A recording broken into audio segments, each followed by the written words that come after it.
Bem-vindos a mais um episódio do podcast.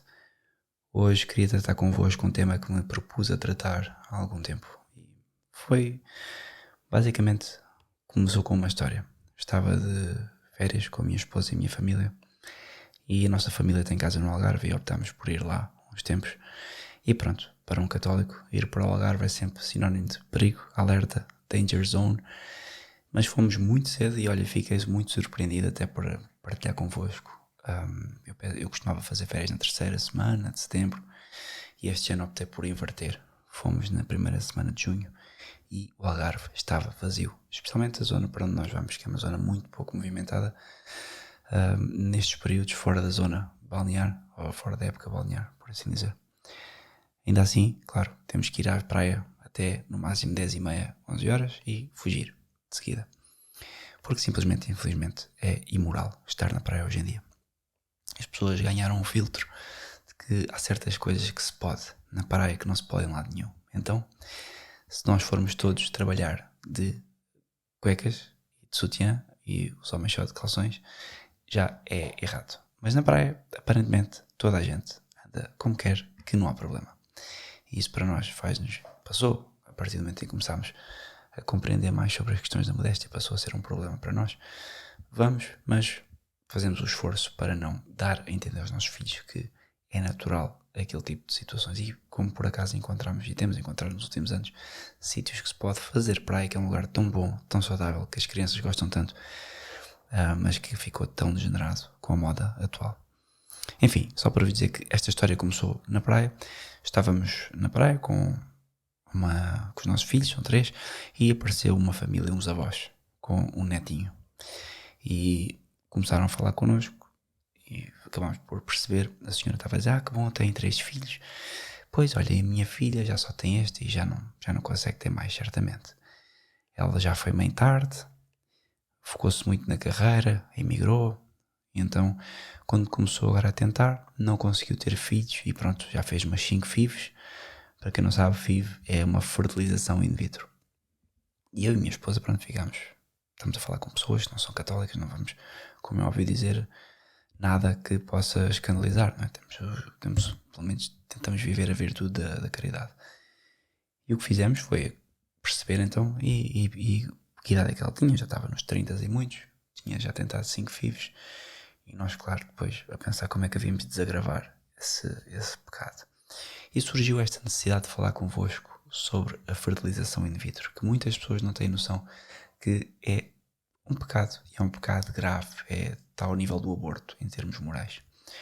Pois se o aborto é bárbaro, porque mata uma vida existente, a FIV é igualmente bárbara, porque mata não uma, mas várias vidas existentes, ou então congela-as. Uma coisa que nós, se formos investigar e se formos ler todos os livros da bioética, mesmo livros bioética não católica, vamos encontrar o problema sobre o que fazer com ao fim e ao cabo, com o que já foi fecundado, com os óvulos. Isto, porque é que a FIV então é um problema e é um pecado, que é uma coisa que as pessoas muitas vezes desconhecem, mesmo os católicos. Bom, aqui temos que perceber as questões da moralidade da sexualidade. É suposto que exista relação sexual entre homem e mulher e que essa relação sexual nunca exclua a procriação, porque é para isso que ela existe. É uma questão de ordem natural. Para que é que serve a boca? Para comer. Para que é que serve as mãos? Para agarrar. Para que é que serve o cérebro? Para pensar. E para que é que servem os órgãos sexuais? Para procriar. E é óbvio que quando nós comemos, porque precisamos de comida, e quando nós tocamos em determinados objetos ou quando vemos determinada arte, isso nos dá prazer. A mesma coisa acontece com os órgãos sexuais, também na relação sexual, isso dá prazer. Independentemente disso, o fim da relação sexual, tal como o fim do ver e o fim de comer, não pode ser o prazer que se extrai. Sempre que se come meramente por prazer e desse prazer se inverte a ordem natural da comida, é pecado, e a mesma coisa com a relação sexual. O problema é que a relação sexual é logo pervertida na sua natureza se não existir o intuito de procriar e se não existir uma relação matrimonial entre os dois cônjuges, entre as duas pessoas. Porquê? Não sou eu que o digo, é a Santa Igreja Católica, simplesmente porque a relação sexual é o dom de si e as pessoas, para se entregarem sexualmente, precisam de estar unidas pelo vínculo matrimonial. O que é que acontece então? As pessoas casadas e podem cometer pecados contra a castidade, claro que podem, contra a castidade e contra a moral, sempre que tiverem uma relação sexual que exclua a possibilidade de vida ou que acabe, que seja feita de forma não completa. Portanto, a mesma coisa que ao fim e ao cabo é o mesmo motivo. Uma relação sexual não completa, chamado onanismo, é também pecado mortal. E, portanto, é sabido que na moral católica, para que exista uma relação sexual que esteja dentro dos limites da moral, é necessário que o casal seja unido pelo vínculo matrimonial e é necessário que exista sempre a abertura à vida. Portanto, relação completa com o fim da vida.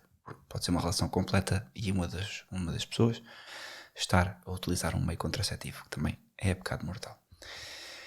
E então, e maioritariamente quem usa o meio contraceptivo num casal hoje em dia é a mulher, as mulheres, infelizmente. E aliás, voltamos a fechar o círculo deste parênteses. Esta senhora estava a dizer que a sua filha aos 30 e tal optou por fazer FIVs porque não conseguia engravidar. Muito se deve, como sabemos, não vale a pena ter aqui investigações, ao uso continuado de uma série de comportamentos. Primeiro, comportamentos de promiscuidade, de vida sexual desregrada entre os 15 e os 30 e tais. Vamos imaginar que temos aqui 20 anos de uma vida sexual com inúmeros parceiros. Não estou a dizer que seja isto, não estou a generalizar o caso desta senhora, a particularizar, estou a generalizar para a situação atual.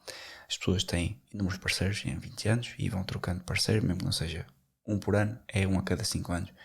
E depois acontece que durante todo este tempo, como não tem abertura à vida, na grande maioria dos casos, não estou a falar dos católicos, bem que há católicos que fazem isto, na grande maioria dos casos a mulher está sempre sedada, ou seja, está sempre a tomar algo que a torna estéril.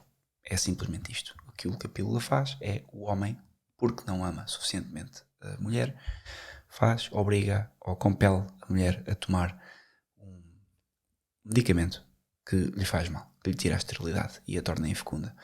Ou então é a mulher que, enganada pelos mídias, pelos mainstream media e por qualquer teoria da liberdade moderna, opta por se esterilizar a si própria pensando que está a fazer um bem à humanidade, quando a melhor coisa que ela pode fazer é ser mãe. Enfim, isto é a realidade e portanto estamos aqui a falar de 20 anos de comportamentos ou promíscuos ou pessoas que vivem debaixo do efeito de medicamentos que lhes tiram a fertilidade. Depois, claro, tu chegam aos 30 e começam a tremer e a chorar porque não conseguem ter filhos. E o que é que fazem? Tentam resolver esta situação com fertilização in vitro. E eu já conheci casos de casais que fazem isso, já conheci casos de tudo, mas a fertilização in vitro, para além do sofrimento todo que traz, porque quem já passou por isso ou quem já conhece casos de pessoas que passaram por isso, sabe que é todo um stress, porque é preciso fazer uma série de tratamentos hormonais e depois é preciso que as relações sexuais aconteçam a uma determinada altura e isto torna a relação sexual demasiado artificial e torna a relação entre o casal demasiado artificial, o que já representa um problema em si mesmo. Mas o grande problema da fertilização in vitro não é este. O problema são dois, a meu ver. Claro que eu estou a falar daquilo que aprendi em teologia moral, mas era preciso agora ler-vos um livro completo para vos dar os termos como são, mas eu penso que conseguimos abordar isto assim, por alto e rapidamente. O problema da fertilização in vitro é que a fertilização não acontece no útero da mulher. Ela acontece fora, daí in vitro, significa que a fertilização acontece dentro de um tubo de ensaio. E esta fertilização acontece de uma forma externa, ou seja, não é o interveniente, nem o homem, nem a mulher. É retirado um óvulo da mulher, é retirado o espermatozoide do homem e a fecundação é feita num vidro e depois então, num determinado período, num ciclo em que a mulher está mais fértil, é colocado este embrião, por assim dizer, ao bocado disse óvulo, o termo é embrião, já fecundado no útero da mulher. E como sabemos, a maior parte das FIVs acontece com uma taxa de insucesso brutal, gigante. Ou seja, em cada 100 FIVs, 20 têm sucesso. E estou a falar de parto, ou seja, em cada 100 FIVs, 50% das mulheres vão engravidar. Destes 50% de mulheres, se compararmos com a amostra total, só 20% delas é que vão engravidar. Não das 20%, das 20% das que engravidaram, 20% dos 100% que começaram. Portanto, a taxa de sucesso da FIV é 20%, é baixa. E traz demasiado sofrimento às pessoas porque têm que andar consultas de médico e têm a sua vida sexual completamente exploited, revelada em público e é uma coisa bem mecânica e que eu acho que ninguém se devia expor a isto. Mas depois, porque há um problema no primeiro ponto, que é da extração do óvulo da mulher, que isso tem que ser feito de forma cirúrgica. Depois há o problema moral da extração do espermatozoide do homem, que pode ser feito de forma cirúrgica ou não. Se ambas de forma cirúrgica é moralmente menos mau do que de forma não cirúrgica. Da forma não cirúrgica todos sabem como é que deve ser feito em princípio e portanto isso representa por si só um uso incorreto da sexualidade e portanto um pecado mortal e logo aí o processo pararia porque de um pecado mortal não pode advir uma coisa boa. E acontece que isto porquê? Porque para agradar a um homem eu não vou ofender a Deus, simples. Então qualquer pessoa católica opta por não ofender a Deus, nem que seja para salvar aquela questão do preferis matar o Hitler ou deixar o Hitler em bebê, ou deixar o Hitler crescer e matar não sei quantos milhões de pessoas, é por aquilo que toda a gente faz. E eu, claro, como católico, o meu objetivo é não matar ninguém, e portanto o Hitler teria que fazer, e teria que pagar no inferno, se de facto for para o inferno, por tudo aquilo que faria. Portanto, não é comigo, o problema do Hitler é com ele. A questão moral está ao contrário. Aqui, esta questão moral do eu quero um bebê, e não importa se as minhas condições naturais assim dizem que eu não posso, se mal eu não quero saber o que é que Deus quer para mim, eu quero um bebê e vou fazer todos os processos. Portanto, isto já representa um problema moral. E depois tem a questão de como é que o bebê é fecundado. Não é fecundado de forma natural, é de forma artificial. Portanto, há o problema da extração e há o problema da relação sexual que não acontece.